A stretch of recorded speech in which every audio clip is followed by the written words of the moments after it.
Now, amid all the speculation of how the new GTA Trilogy will look, we finally have some answers on that now, as the trailer was dropped the other day.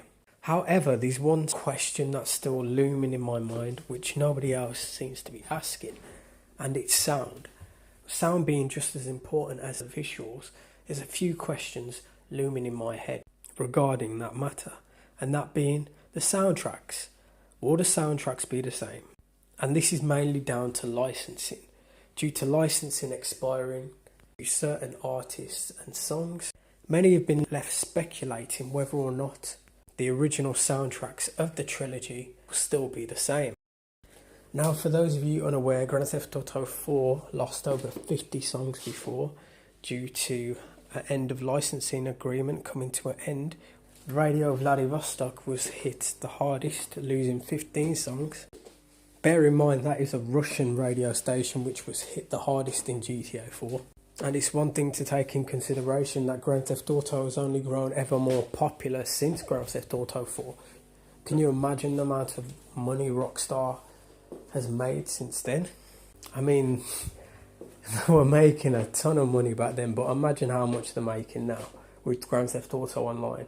So renewing music licensing shouldn't really be a problem with the amount of money Rockstar Games makes, but at the end of the day, they are a business and they're not going to renew licensing for music songs where they know they're not going to make their money back. But I think this all comes down to how well the trilogy will be received.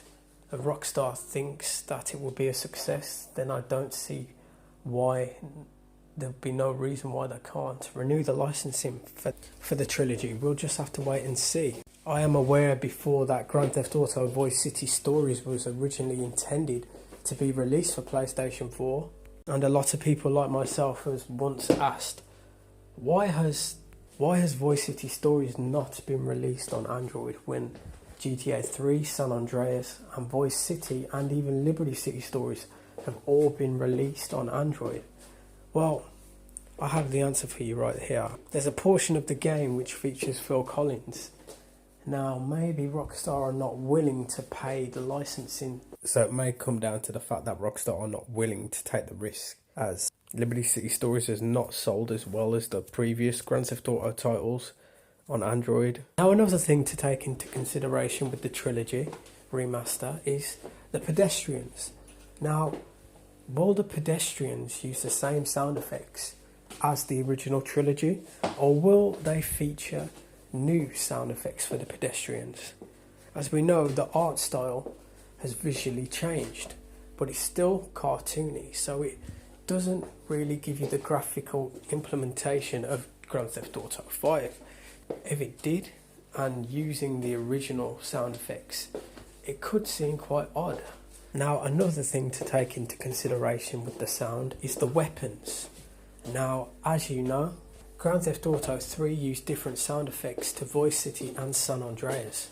Now, with the new targeting features being brought over from Grand Theft Auto 5 and with the new visual textures, I am pretty sure that the sound effects for the weapons will be updated.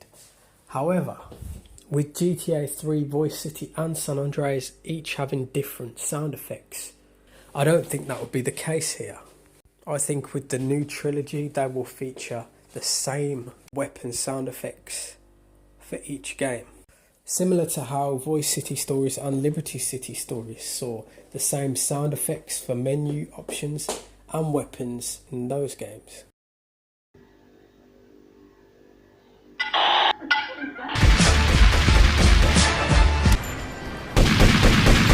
So yeah, this has just been a video to talk about the sound, as sound is just as important as how the game will look.